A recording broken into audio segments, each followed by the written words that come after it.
It was a still, quiet Sunday morning in June 2015, the kind that made Middleton, Vermont feel like a postcard from another time.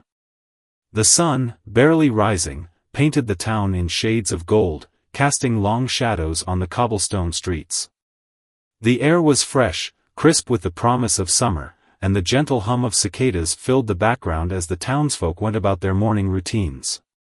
The small, tight-knit community of Middleton had always prided itself on being a sanctuary of peace, where everyone knew each other and life moved at a slow, comforting pace. Little did they know, this serenity was about to be shattered in a way they would never forget. In the heart of the town stood Sacred Heart Catholic Church, a towering stone structure with its stained glass windows that glinted in the early light. For decades, it had been a symbol of faith and comfort to the people of Middleton.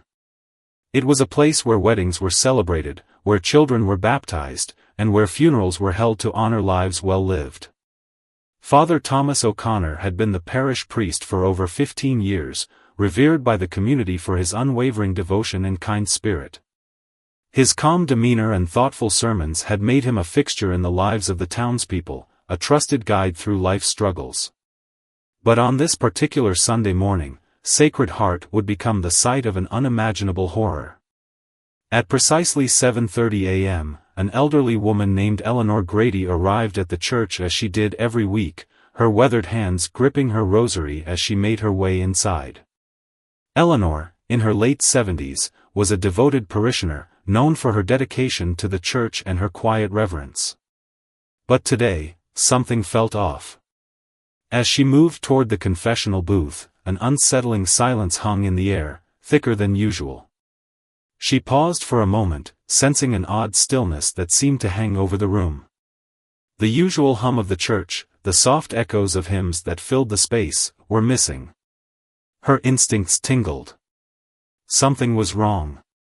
As Eleanor approached the confessional booth, her breath caught in her throat.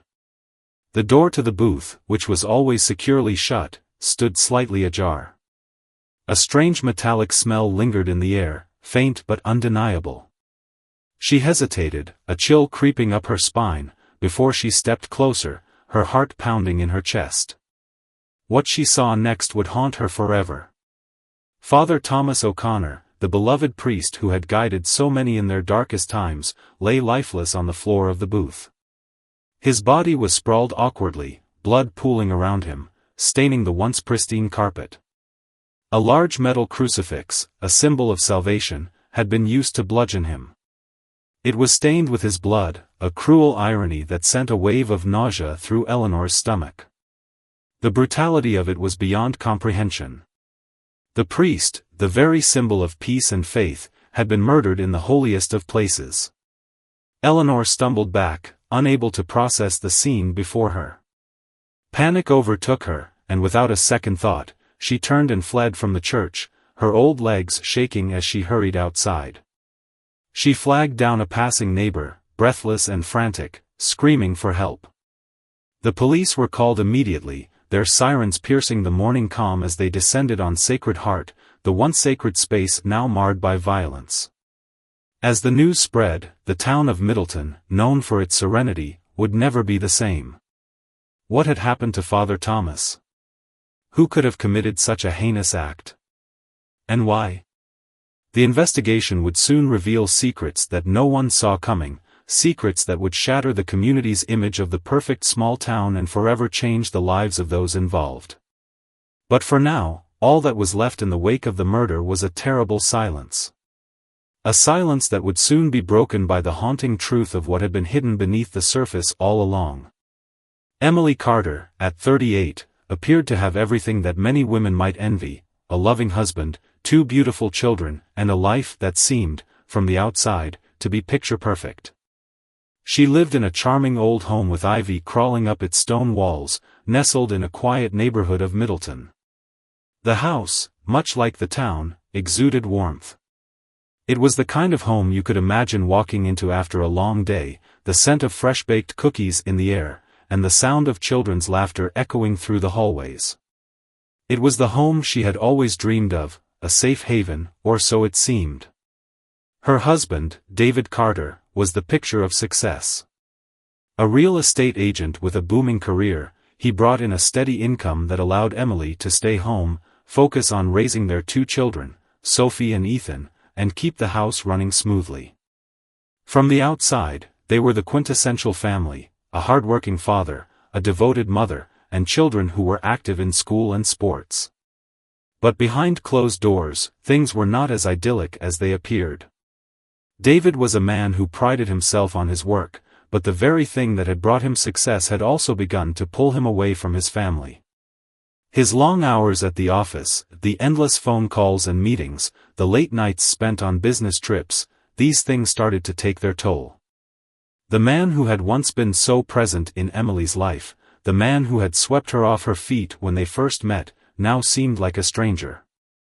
As the years passed, Emily began to feel the distance between them widen.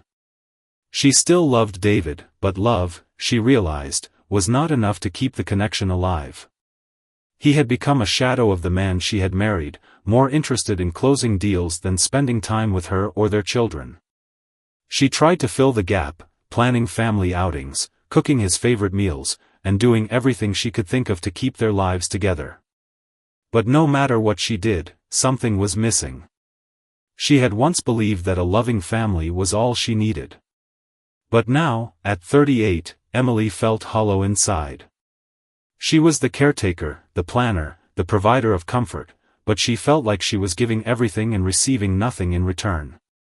The loneliness she felt at night was palpable, suffocating even. It wasn't just the absence of her husband, it was the overwhelming silence that had crept into her life, the deafening realization that the person she had once felt closest to was now the person she knew the least. Emily loved her children dearly, of course, but motherhood alone couldn't fill the emptiness she felt. Sophie, now 12, and Ethan, 9, were sweet, energetic, and often wrapped up in their own little worlds. They were busy with school, extracurricular activities, and friendships, leaving Emily to watch them grow from the sidelines. She longed for more.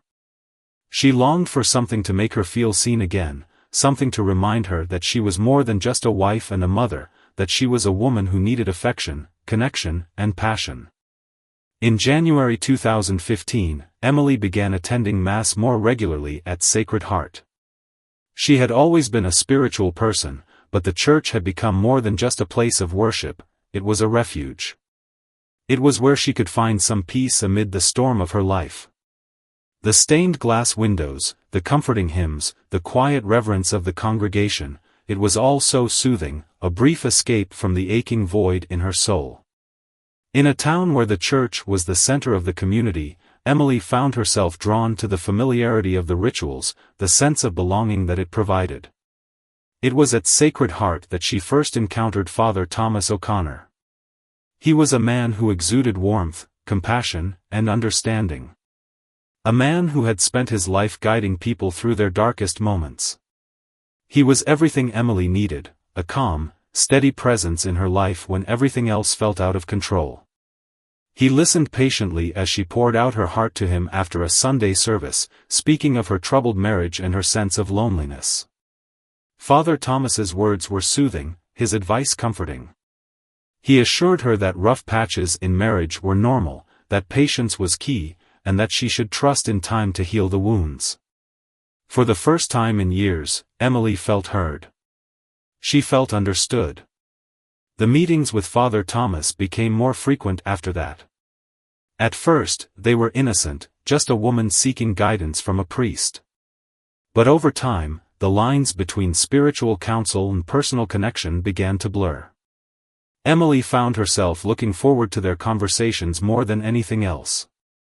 The gentle way he spoke, the way he seemed to truly care about her well-being, it was everything she had been longing for. And, somewhere along the way, something shifted. She no longer saw him just as a priest, but as someone who made her feel alive again, someone who saw her as more than just a mother and a wife. Father Thomas, too, felt the pull. He was a man of deep faith, someone who had taken vows of celibacy and dedicated his life to serving God and his congregation. But as their meetings became more personal, as their conversations grew more intimate, he found himself torn between his duty and his growing feelings for Emily. The emotional connection between them was undeniable. The vulnerability she shared with him stirred something inside him that he had never felt before. But both of them knew the danger of what they were doing. It wasn't just the potential for scandal, it was the internal battle they each faced. Emily struggled with her guilt, her growing affection for someone who wasn't her husband. Father Thomas, too, was consumed by the knowledge that he was betraying his sacred vows. What began as an innocent search for solace had quickly become something far more dangerous. They had crossed a line, and neither of them knew how to turn back. In the coming months, Emily would find herself pulled deeper into a relationship that would shatter everything she once held dear.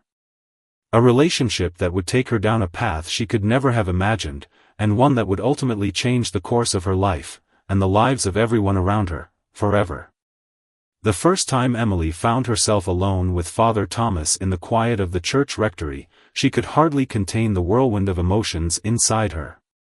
It had been weeks since their first conversation, the one where she had confided in him about her troubled marriage. The vulnerability she had shown him that day had created a bond, one that grew stronger with each passing meeting. What started as a simple request for spiritual guidance had, in the most unexpected way, evolved into something much more complicated, something neither of them had anticipated.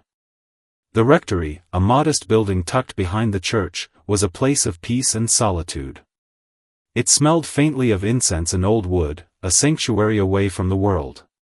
The walls were lined with bookshelves, filled with theological texts and prayer books.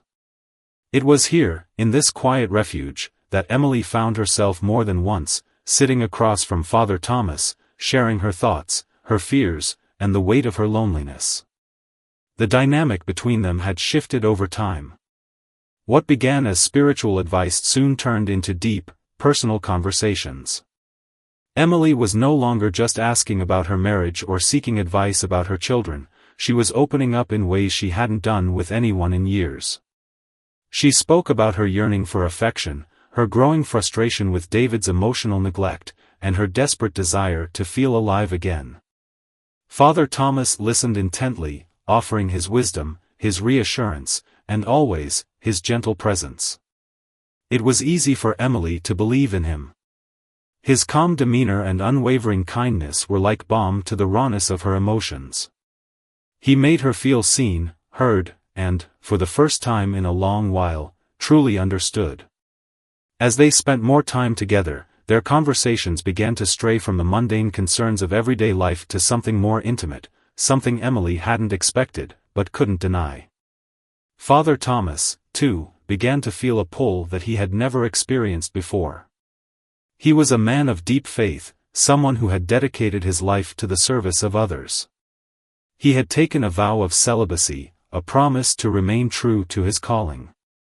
But Emily, with her quiet strength, her vulnerability, and her openness, began to chip away at the walls he had built around himself.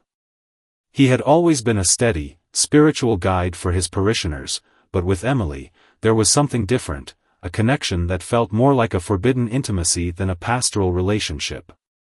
He had struggled before with feelings of loneliness, too.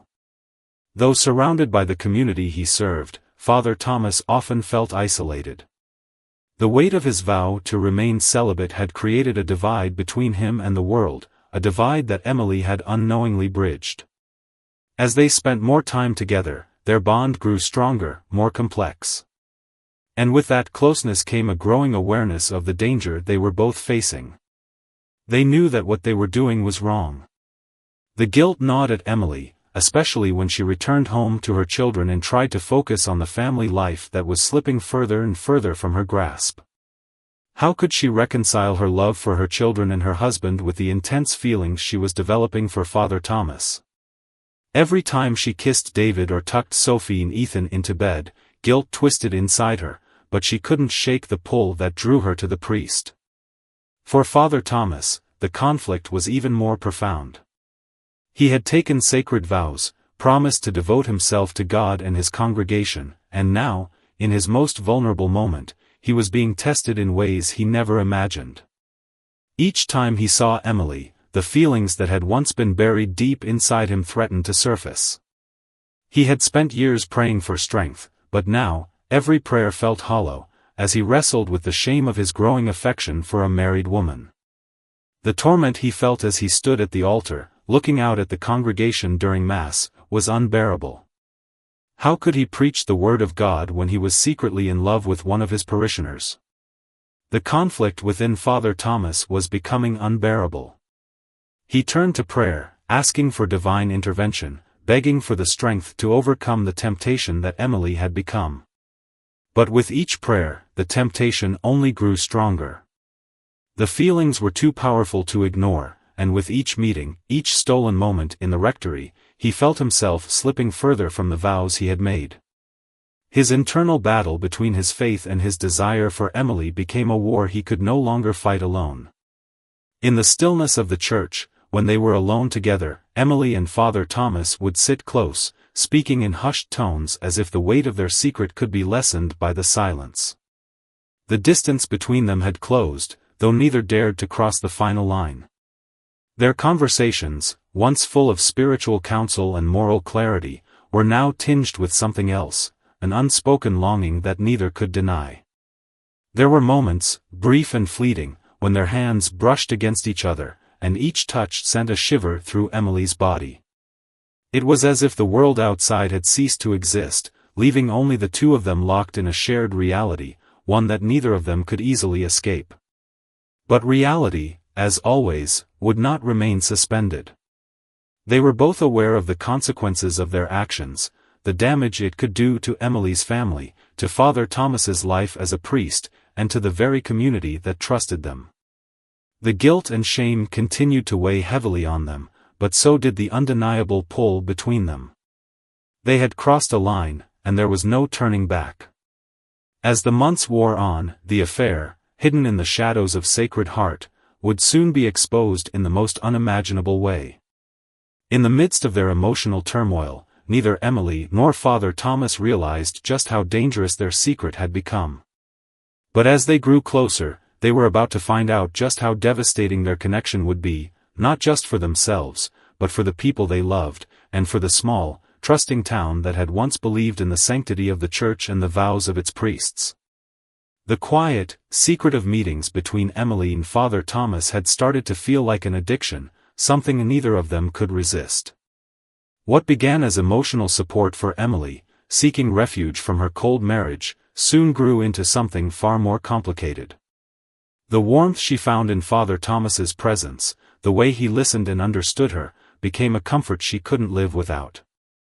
Likewise, Father Thomas, a man who had sworn off personal attachments to serve God, was beginning to feel a pull toward Emily that he couldn't ignore. Every moment spent with her, though laced with guilt, felt like a breath of life after years of emotional isolation. It was in the quiet of the church, after evening Mass, when the first real shift occurred. Emily had stayed behind to pray, as she often did, sitting alone in the pews with her thoughts. The church was empty, save for the soft murmur of the breeze rustling the leaves outside and the occasional creak of the old wood beneath her. Father Thomas, having completed his evening prayers, came to check on her, just as he had done many times before. But this time, there was something different. The air between them was charged with an unspoken tension, heavy with the weight of the feelings neither could deny any longer. He sat down beside her in the pew, their bodies so close that she could feel the heat of his presence. Their eyes met for a brief moment, and in that split second, all the walls they had built around their emotions came crashing down. Emily felt her heart race, her breath catch in her throat. This was no longer about seeking counsel or advice. It was about something deeper, something dangerous. For the first time, they both recognized that the bond they shared was not just emotional, it was physical. The moment hung between them, suspended in time, and before either of them could stop it, their hands touched. A simple gesture, but it was enough. Emily felt a jolt of electricity shoot up her arm, her pulse quickening. Father Thomas, too, seemed to be caught off guard. His hand lingered for a moment longer than necessary before he pulled it away, as though trying to convince himself that what had just happened was a mistake. But neither of them could ignore the undeniable connection that had been sparked. I shouldn't have done that, Father Thomas whispered, his voice barely audible, filled with regret and shame. Emily, too, was grappling with the overwhelming surge of emotion. She had never felt this way about anyone before, not even her husband, who had once been the center of her world. "It's not just you," she said softly, her voice trembling. I can't stop thinking about you." Her admission hung in the air like a confession, and for a moment, Father Thomas didn't know how to respond. He had been trained to resist temptation, to remain steadfast in his vows, but the flood of emotions he had been suppressing for months was now threatening to overwhelm him. The weeks that followed were filled with an intensity neither of them could have predicted. Their encounters, once simple exchanges of advice and conversation, became laced with an undeniable undercurrent of longing. They began meeting more frequently, finding excuses to be alone together, behind the closed doors of the rectory, in the empty church after Mass, or even during private counseling sessions. The once subtle connection between them deepened into something more physical, something they both tried to rationalize but couldn't escape. In the dim light of the rectory, Emily found herself sitting closer to Father Thomas than ever before, her body unconsciously leaning toward him whenever he spoke. He would offer her advice on her marriage, but his words felt empty, meaningless compared to the way he looked at her, the way his hand would briefly graze hers when handing her a prayer book or a glass of water. Every touch was like a spark, a reminder that the feelings between them were only growing stronger. One evening, after an emotionally charged conversation, Father Thomas couldn't hold back any longer. As Emily turned to leave, he reached for her hand, pulling her gently back toward him. "I can't keep doing this," he said, his voice shaking with the weight of his inner turmoil. "This isn't right. You're married. I'm a priest." Emily's heart raced as she stared into his eyes, the same eyes that had always been full of kindness and wisdom, now filled with confusion and desire. "I know," she whispered, her voice barely a breath. "But I can't help how I feel." They were both standing on the edge of something they couldn't undo. The lines between right and wrong had blurred beyond recognition, and the affair they had tried to keep secret was no longer something they could ignore.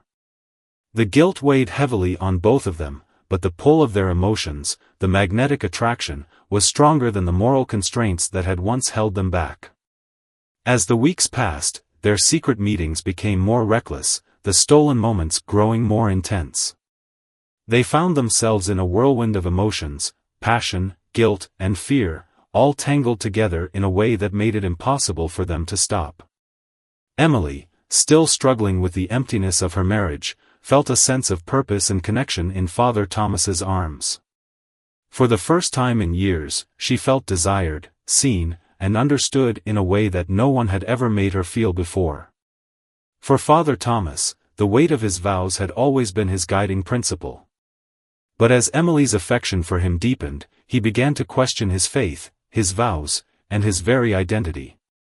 He had taken an oath to serve God, but serving Emily in this way felt like something altogether different, something wrong, but something he couldn't bring himself to deny. The struggle between his commitment to God and his growing love for Emily created a battle inside him, one that left him both tormented and powerless. The affair, once a quiet whisper between two souls seeking solace, had now grown into an uncontrollable force, one that neither of them could escape. Every touch, every look, every stolen moment in the dark corners of the church seemed to drive them further into the depths of their own desires. And neither of them knew how to stop it. But they both knew that what they were doing could never remain hidden forever, and when the truth finally came to light, it would destroy everything. The stakes were higher than ever before, and the consequences of their actions were becoming impossible to ignore. But for now, all they could do was hold on to each other, in the quiet sanctuary of Sacred Heart, as the walls around them slowly began to close in. As the weeks turned into months, the affair between Emily and Father Thomas spiraled further into chaos. What had begun as a stolen moment of emotional comfort had now become a dangerous liaison, one that neither of them could control. The guilt, once manageable, was now a constant weight, pressing down on both of them. And yet, despite the ever-growing sense of dread, they couldn't seem to stop. Every whispered conversation, every brief touch, every lingering glance deepened the entanglement of emotions, until neither of them knew where the boundaries of right and wrong began or ended. For Emily, the inner turmoil was becoming unbearable. At home, her marriage to David was slowly falling apart. She tried to maintain the facade of a loving wife, doing her best to play the role she had once embraced so completely, but her heart was no longer in it. David, though he remained unaware of her affair, could sense the distance between them growing. He had noticed her withdrawal from their once shared activities, the way she became distant and preoccupied, often lost in thought when they were together. He attributed it to the stresses of motherhood, the weight of raising their children while balancing the demands of their home, but in the back of his mind, he knew something was off. The more Emily withdrew from her marriage, the more she found herself seeking solace in Father Thomas. Their secret meetings had become a regular part of her life, almost like an addiction. She no longer sought him out just for advice. Now, every moment spent with him felt like an escape, a place where she could forget the mess of her own life. The church, once a place of refuge, had become a prison of passion and guilt. She was stuck in a loop, loving David but craving Father Thomas in a way she couldn't understand or control. Father Thomas, too, felt the tension building. His own struggle with his vows had reached a breaking point. His duty to the church and his commitment to celibacy had always been his guiding principles. But now, those very principles were crumbling beneath the weight of his feelings for Emily. The attraction he had for her was undeniable, but the shame he felt each time he stood in front of his congregation, preaching about the sanctity of marriage and the importance of moral integrity, was suffocating. He could no longer look at Emily without thinking of their secret, their shared guilt hanging like a dark cloud over every interaction. He had once been the rock for his parishioners, a man of unwavering faith, but now, with Emily, he was just a man struggling to keep his head above water. The once pure relationship they had shared, one built on spiritual guidance and compassion, had slowly deteriorated into something else, something dark and dangerous. Father Thomas began to lose his composure in front of the congregation. His sermons, once impassioned and filled with insight, became mechanical. His eyes, which used to shine with a deep, genuine love for his work, now appeared hollow, as if he was merely going through the motions. Parishioners began to notice the change, whispering among themselves about the priest's erratic behavior and distant demeanor. The community, once so trusting of him, began to question what was happening behind the walls of Sacred Heart. At the same time, Emily's behavior became increasingly erratic. She found it harder to hide the signs of her emotional turmoil. Her once vibrant smile now felt forced, her laughter hollow. She avoided her friends, cancelled plans, and found excuses not to leave the house. When she did go out, she was often lost in her own thoughts, her mind consumed by the secret she carried with her. Emma, her closest friend, had noticed the changes. Emma, who had always been there for Emily, had begun to grow suspicious. She had seen how distant Emily had become, how she seemed to retreat into herself more and more. At first, Emma chalked it up to the stresses of life and family. But as the weeks passed, the change became too stark to ignore. "Emily, what's going on?" Emma had asked one evening when they were alone, the words slipping out before she could stop herself. "You're not the same. You're pulling away, and I don't know why." Emily had tried to brush it off, offering a vague excuse about work and home life. But Emma's eyes never wavered. She knew her friend too well. Emily's avoidance, her guilt-ridden silence, only deepened her suspicions. Meanwhile, at home, David had begun to grow increasingly frustrated. He had started asking more questions, noticing the small details, the way Emily always seemed to be distracted, the way she no longer responded to his touch, the way she'd cancel plans or make excuses when he tried to spend time with her. He knew something was wrong, but he couldn't place it. He still loved her, still wanted to fix whatever had gone wrong, but he had no idea what that something was. His suspicions were growing, but he had no proof. And in his mind, he refused to entertain the idea that his wife might be hiding something as serious as an affair. Despite their growing sense of unease, Emily and Father Thomas continued their secret meetings, each encounter like a drug they couldn't stop taking. But the tension was building, within themselves and within the world around them. They both knew, deep down, that the walls of their secret world were closing in.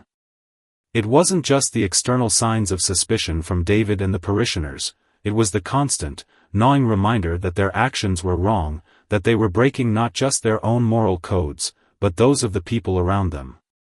The strain of living with this dual life was taking its toll on them both. Every stolen kiss, every whispered promise, was another step down a path they knew they couldn't go back from. Soon, it would all come to a head. The community would begin to piece together the cracks in Father Thomas's facade. Emily's growing distance would catch up with her. And when the truth came to light, nothing would ever be the same. But for now, all they could do was continue pretending, hiding in the shadows, knowing that the clock was ticking, and that sooner or later, the truth would break free. The quiet town of Middleton was never prepared for the storm that would hit in the early morning hours of June 10, 2015. When the police arrived at Sacred Heart Catholic Church, it was clear that something unthinkable had occurred. Father Thomas O'Connor, the beloved priest who had served the community for over 15 years, had been found dead in the confessional booth. The brutality of the crime sent shockwaves through the town. How could such a thing happen in a place that had been a symbol of peace and sanctuary? At 7:30 a.m., Eleanor Grady, a longtime parishioner of the church, had come for her usual prayers, but the moment she stepped into the church, she knew something was wrong. The air was thick with an unnatural stillness, and as she approached the confessional booth, she noticed the door ajar, something that was unusual for the sacred space. Her heart began to race as she stepped closer, drawn by an inexplicable fear, until she saw it, the lifeless body of Father Thomas, slumped in a grotesque position, his blood pooling beneath him. The scene was every bit as horrifying as it was incomprehensible. A large metal crucifix, once a symbol of salvation, had been used as the weapon to take his life. The shock of the murder was compounded by the knowledge that this was a crime of rage, a crime that could not be explained by mere robbery or chance. It had to be personal. It had to be someone close, someone who knew the priest. As Eleanor rushed out to alert a neighbor, her breathless cries for help sent a ripple of panic through the community. Within minutes, the flashing lights of police cars illuminated the otherwise quiet streets of Middleton, and the sound of sirens broke the peace that had once defined the town. Detective Olivia Mason, a seasoned investigator with a sharp mind and a reputation for solving difficult cases, was assigned to lead the investigation. She arrived at the church within the hour, taking in the scene with a calm and calculating eye.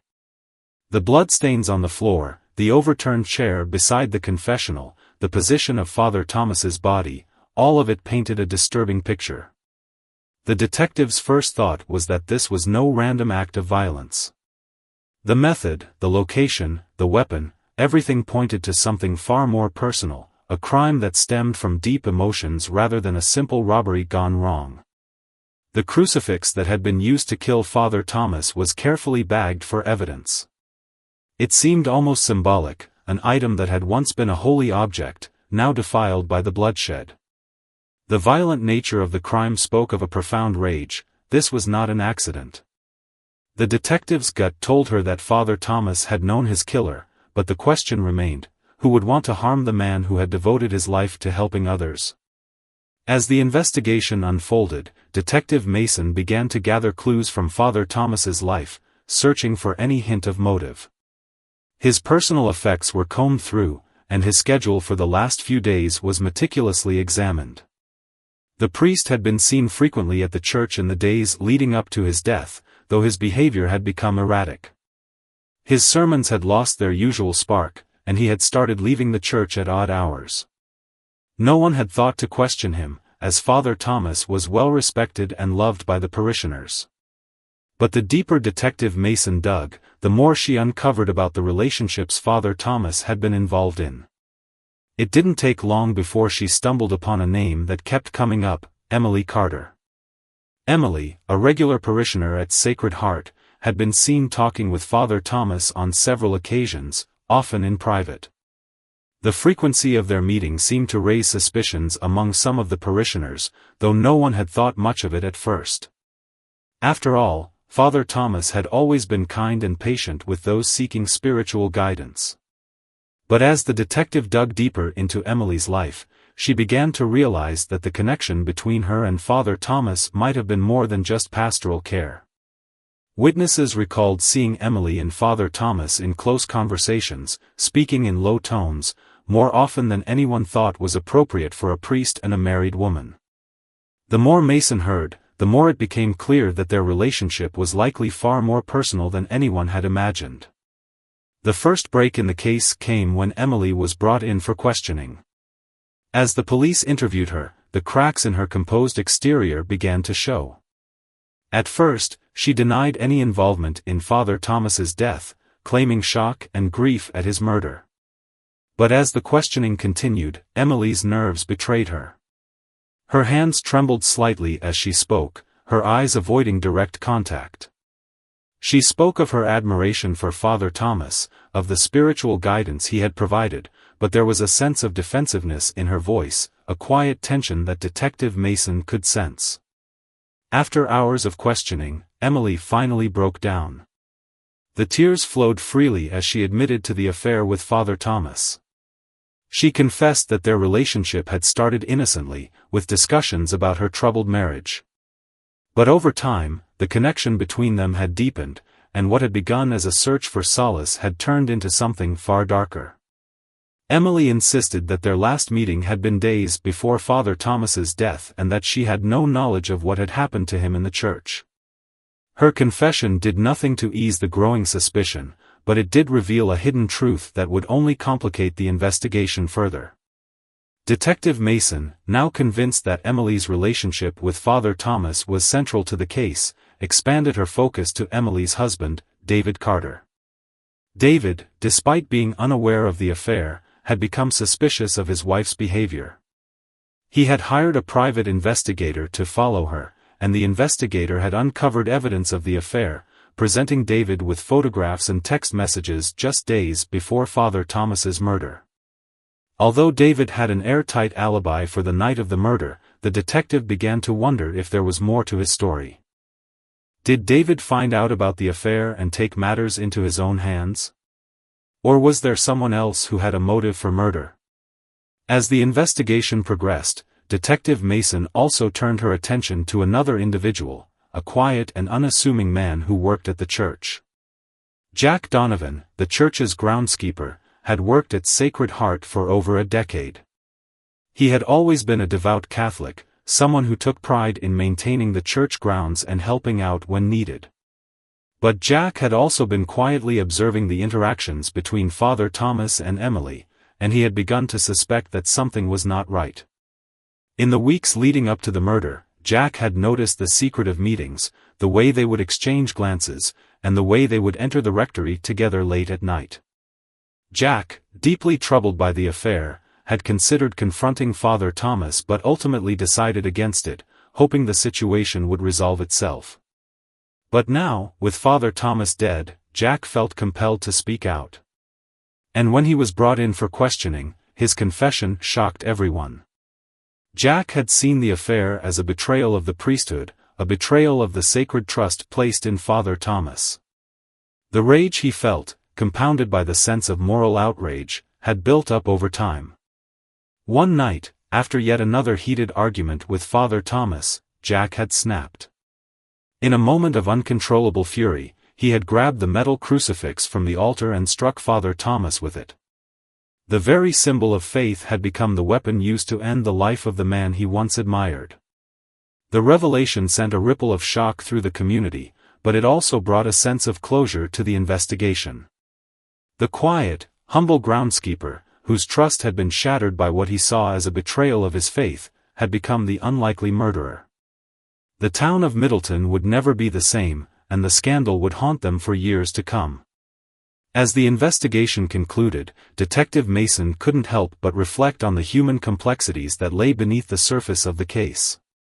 Betrayal, love, guilt, and rage, these emotions had collided in the most tragic way, destroying not only the lives of those involved but the trust of an entire community. And while Jack Donovan's confession brought the case to a close, it was clear that the aftermath of this crime would linger, casting a long shadow over Middleton for years to come. The investigation into the murder of Father Thomas O'Connor had taken an unexpected turn. With the confession of Jack Donovan, the quiet and devout groundskeeper, the puzzle pieces seemed to fall into place. Jack had admitted to the brutal killing of the priest, driven by a mix of moral outrage, betrayal, and jealousy. However, as the dust settled on his confession, Detective Olivia Mason's mind was still filled with doubts. There were lingering questions, unfinished threads that refused to be tied up neatly. Jack's confession didn't explain everything, nor did it erase the gnawing sense that there was more to the story, particularly when it came to Emily's husband, David Carter. David had been entirely unaware of the affair between Emily and Father Thomas, but he had become increasingly suspicious of Emily's behavior in the months leading up to the murder. The once charming, deeply connected marriage between him and Emily had begun to fray at the edges. David, the successful real estate agent, had noticed his wife's emotional withdrawal. She had become distant, often lost in thought, avoiding family gatherings and social events. Their once steady routines began to unravel, and he could sense her pulling away, even if he didn't know why. The spark that once defined their relationship was gone. As Detective Mason dug into David's life, she learned that, in his desperation to understand the strange shifts in his wife's behavior, David had hired a private investigator. The investigator's findings would prove damning. Photographs, text messages, and records of secret meetings between Emily and Father Thomas painted a clear picture of a passionate affair that had been going on for months. David was stunned when he received the incriminating evidence, photos of Emily and the priest, hand in hand, exchanging whispered conversations at late hours in the church. He felt his world collapse around him, unable to reconcile the loving wife he thought he knew with the woman in the photographs. His mind raced. The guilt, the shame, the fury, David had been betrayed, and the depth of that betrayal was overwhelming. Yet, he struggled with how to react. He didn't want to confront Emily immediately, unsure of what would happen next or how to even begin to address what he had discovered. In his turmoil, David grew paranoid. His mind constantly returned to the murder of Father Thomas. Could Emily have been involved in some way? Could the affair have gone terribly wrong, culminating in something worse than just infidelity? It was clear that the affair had been an important factor in the priest's murder, but was there something more to it than Jack's sudden, violent outburst? Did David's anger and betrayal play a role, even if only in a more indirect way? The detective's suspicions were not entirely misplaced. David had not been fully cleared from the investigation, though no direct evidence had linked him to the crime. His alibi for the night of Father Thomas's death was solid. David had been out of town on a business trip, and phone records confirmed his presence in Boston during the crucial hours of the murder. But Detective Mason couldn't shake the thought that David's discovery of the affair had thrown him into a state of emotional chaos. The murder had taken place just days after he had received the pictures and texts. Was this a mere coincidence, or had David been more involved than anyone had thought? The detective's gut told her that there was something more to David's reaction. She needed to know more about his relationship with Emily during those final days. When she finally sat down with him, her approach was direct but measured. David was visibly shaken, the pain of betrayal written across his face. As he spoke, it became clear that his emotions were still raw, his thoughts clouded with grief and confusion. He admitted to his suspicions, his growing concerns about Emily's distance, but he denied any involvement in Father Thomas's death. "I don't know who killed him," David said, his voice tight with emotion. But I know my wife had nothing to do with it. She didn't hurt him. She didn't do anything to hurt him. Detective Mason wasn't convinced. There was too much hidden in David's words, too much raw emotion behind them. She pressed him, trying to understand how the discovery of the affair had impacted him. Was his disbelief simply masking something darker? Was there a possibility, even subconsciously, that David had sought revenge for the ultimate betrayal? As the conversation unfolded, David began to break down, overwhelmed by the reality of his own situation. I just wanted to protect her, he admitted, almost to himself. I wanted to protect our family, protect our kids. But I failed. I didn't see what was happening. And now I don't know who I'm supposed to trust. David's heartbreak was palpable. He had been caught in a maelstrom of betrayal, guilt, and confusion, but the truth of his feelings couldn't absolve him of any involvement in the crime. Detective Mason needed answers. She didn't believe David had killed Father Thomas, but she suspected that his actions, or inactions, had played a role in the story that was unfolding. Days later, a breakthrough came when Jack Donovan, the groundskeeper who had confessed to the murder, was brought in for further questioning. After the shock of his confession had settled, a more disturbing truth began to surface. Jack had been, in many ways, the last person anyone expected to become the murderer, but his relationship with Father Thomas was more complicated than anyone had initially understood. Jack's devotion to the priesthood, his moral outrage at the affair, had pushed him over the edge. But there was more. As he sat in the interrogation room, Jack confessed to something that added another layer to the mystery, something that would forever change the direction of the investigation. I couldn't stand what Father Thomas had done, Jack said, his voice shaking with anger. But it wasn't just the affair that set me off. It was the way he started to change, the way he looked at her, the way he acted. He wasn't the same man who had preached to us for years. I thought I was helping him. I thought I was saving him from his own shame. But I wasn't saving anyone, was I? As Jack spoke, his guilt and rage became more evident. But the detective's focus shifted. There was something else in his words, a sense of deeper resentment, a belief that he alone had been the guardian of Father Thomas's moral compass. It was a sentiment that rang true, and it was this belief, this misplaced sense of duty, that had led him to murder. The investigation was now reaching a critical juncture.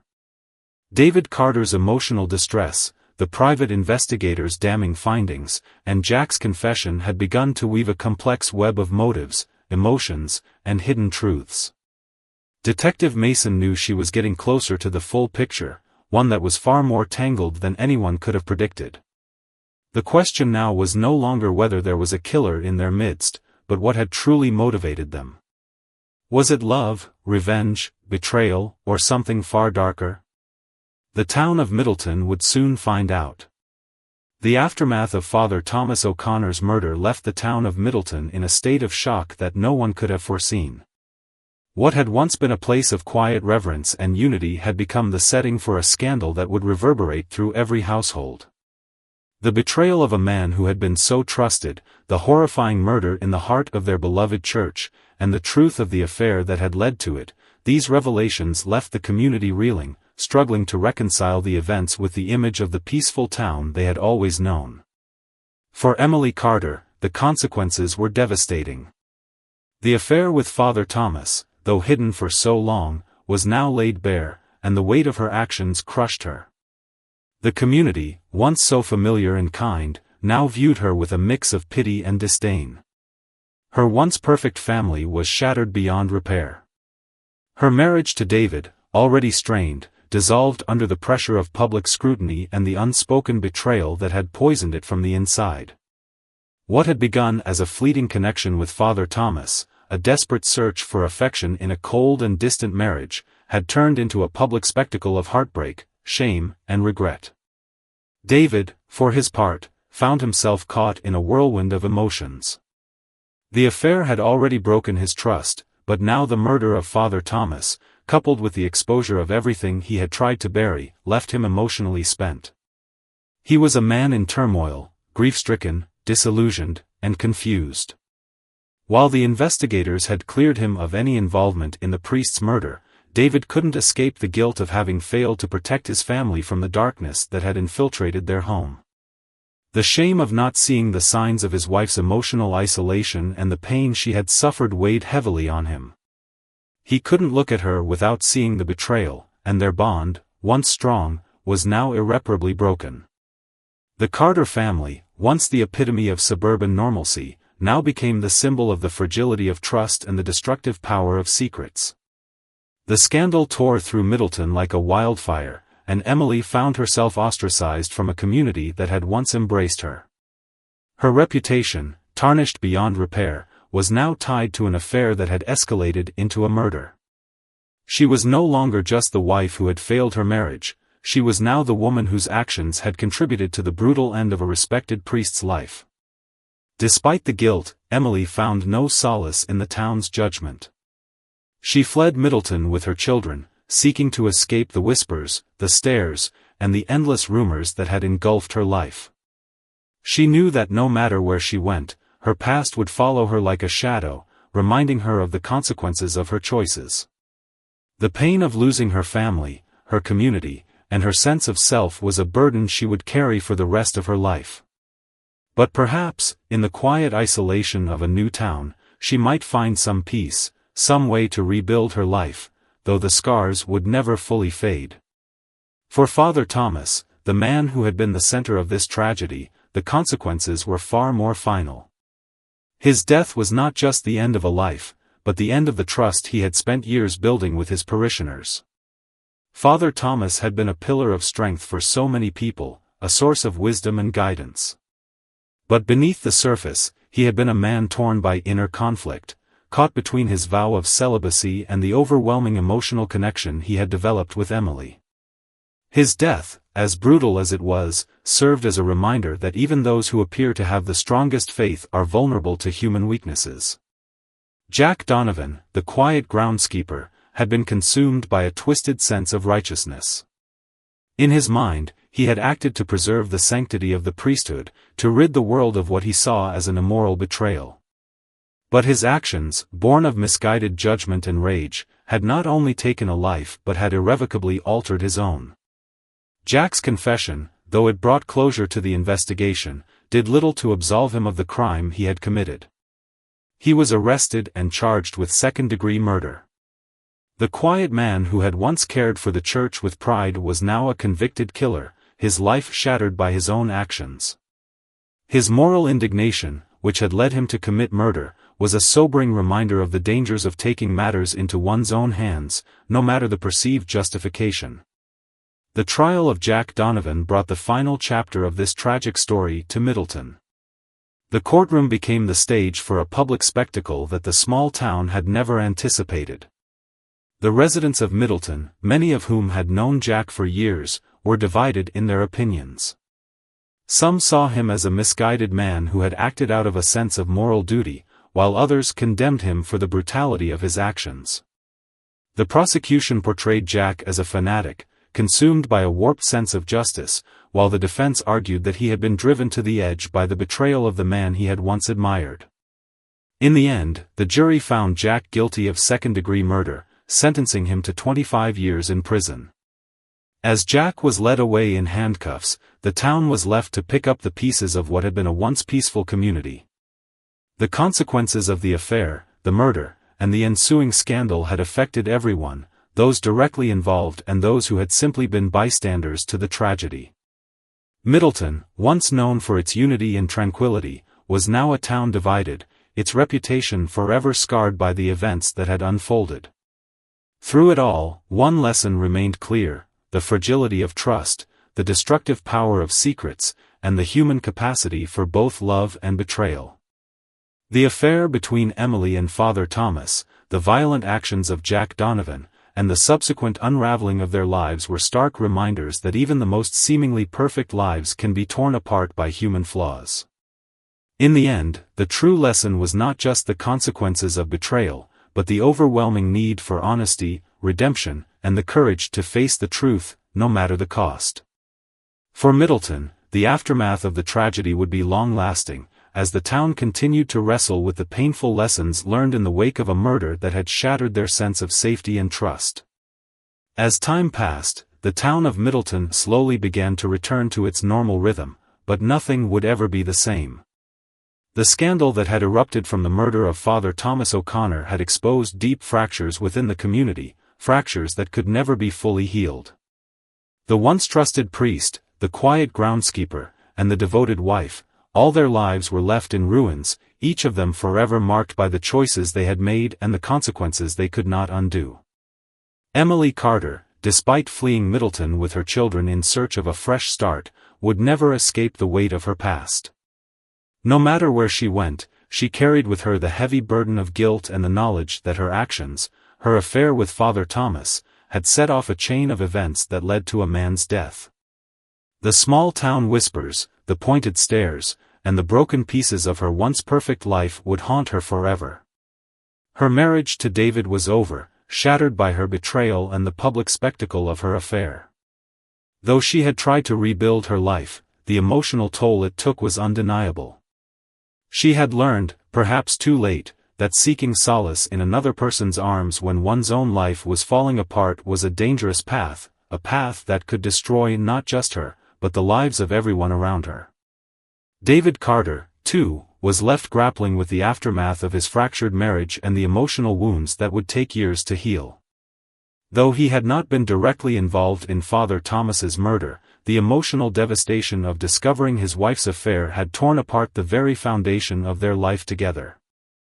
The guilt that Emily had been carrying now rested squarely on David's shoulders, even though he had no idea of the extent of her emotional turmoil.